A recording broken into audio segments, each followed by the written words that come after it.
Hey everybody, my name is Das and welcome to this video. So I'm going to be starting a new series with this video. It's my favorite games to play on Android. This particular game is an online game, but if you guys would like, or if I decide to, I'll probably do offline games in the future as well. So this is a game that I've really been into recently called MonsterCry Eternal, and it's a battle card game. It's not your traditional card game where you build a deck and you have draw phases and all that.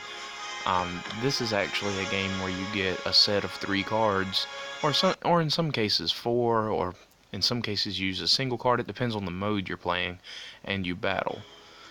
So as you can see, I've been playing for 25 days. I'm about to get my 26th day reward. So there are weapons and armor you can equip to the cards to make them more powerful. There is a mailbox where you can communicate with your guild, and there's a lot of different dungeons. There's raids, which you can do online with other people. Arena, where you can, fight against other players, PvP. There's a tower, which is all a challenge tower, similar to like on Mortal Kombat games, and like there's a lot of games that do it. I can't really think of a lot of examples, but I've seen towers in a lot of games. Most recently, Mortal Kombat X. It's very active. There's always friend requests every time you get on, and I usually accept most of the time, unless my friend list gets full or something. Now there's a guild you can join. As you can see, I'm already in one. I'm level 40. Dash 1293 right there. The name of my guild is Resurrection. It's a guild level 5. We have 5,065 points altogether. How do you get points? Well, you donate down here at the bottom. You can do a free donation that doesn't cost you anything, or if you want to actually put your own gold into it, you can get more points out of it. So I'm going to donate 40,000 gold today just because I'm actually doing pretty well at 300,000 or more.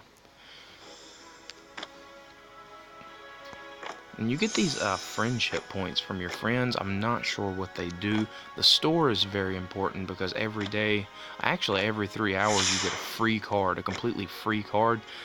It's not really that significant, the card itself, but it gives you mileage, and if you build up 1,000 mileage, you get a free triple S card, which is a very, very powerful card. So as you can see, I'm halfway there. I have 510 mileage. So yeah, you have quests, which gives you energy. As you can see, I have 1,400 energy, and the reason why it's accumulated that much is because I haven't really been playing any campaign, but it does have a very long campaign. Each of these areas has their own battles and bosses. I'll just click on the first one. You have 5 battles here, which is only normal. If you look at the top, the only difficulty you can choose is normal. But if you go over here to some of the more difficult ones, oh, that's not one. You have normal, and then you have elite, which is a whole nother set of 5 new battles. As you can see down at the bottom, you have quick clear tickets that you can earn in the challenge tower, and that just gives you instant rewards instead of you manually fighting. Let's see. And another thing that I really like is the special dungeons. I do those daily. The Swamp of Experience is really good for leveling yourself. I'm going to go ahead and do one of these fights just to show you guys the gameplay. Here's my deck. I think I can select the cards. I'm using Priestess of Flame. That's her stats right there. She's my best card. She's a triple S. I'm using Draken. He's only a double S, so he's a little bit weaker. And then I'm using Latris, which is a double S. And as you can see right there, that's her equipment. She's using all green equipment. The only one that uses blue and orange and really super rare equipments is my triple S. I saved the good stuff for them. At the bottom you can click and you can see what battle rating you need in order to win this dungeon. Or you can go against higher battle ratings, but it's going to be more difficult and you'll have to be prepared for that. So it requires 2,600, but I'm already above 3,000 with my deck. So I'm going to start, and that's going to consume 5 energy. I'm going to do one battle just to show you guys the gameplay. I do play this online. There's not different servers. As far as I know, it's just one big server. So if you guys join, you'll definitely be on my server. There's no, as far as I know, there's no other servers. It's just one big server. Now at the bottom left there, you can choose whether the fight let the game fight automatically for you, or you can manually strategize your game. A lot of cases it's better to manually strategize because the computer will make decisions that you probably won't agree with, and like waste a lot of turns and waste a lot of time, whereas when you're manually doing it, you're in control of what happens.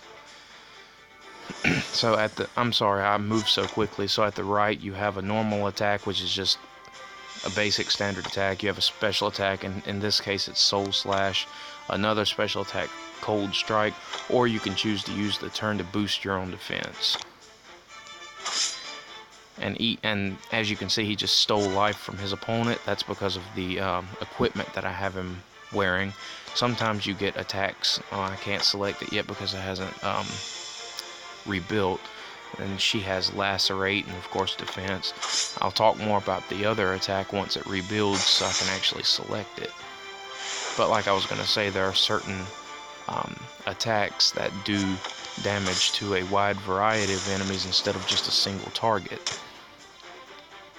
And also there are like, you can, as you can see on top of the cards, occasionally you have you know, like, I forgot what they're called, like status effects. That's what they're called, status effects. And if you have a special attack that activates that status effect, it'll do extra damage. So that's Star Bomb. It says inflicts damage on all enemies. So that would be an attack for everyone. And also there are spells you can cast if you have a certain card. Like for example, my Priestess of Flame, she has a special attack, but it uses turns in order to build up. So she'll start the attack. I'll go ahead and use it. Fire Orb.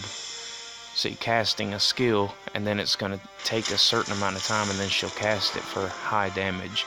In that case, it didn't take much time, but in some cases, you have to wait a turn or two. It just depends on the time countdown, how close she is to her attack. And so this was a 3-round battle, and look at there, 2,500 experience. That's why I get my character level up a lot. That's what's going to help me get to level 41. You can only do it 3 times per day, and I make sure to do it every day 3 times per day. It really helps out a lot. But yeah, I'm not going to spoil too much of the game or give anything away, but up here at the left you can choose a leader card. And each leader card has different effects and abilities. So the one I have set right now gives me more HP and more skill speed, so they cast their spells quicker, as you just saw in that battle. He gives better defense by 7%, which is a lot, and he increases your attack speed, how fast you can cast attacks. And then there's, you know, attack speed, skill speed, attack. The lower the class of card, the less effect they give you. So like 0.35, that would be nothing. So you definitely want to try to get like triple S cards and stuff like that. So yeah, this is one of my favorite games on Android right now. Just wanted to share this with you guys.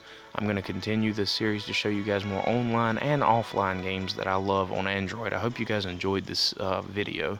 Thumbs up if you did, subscribe to see more from me in the future, and I'll catch you all next time. Take care.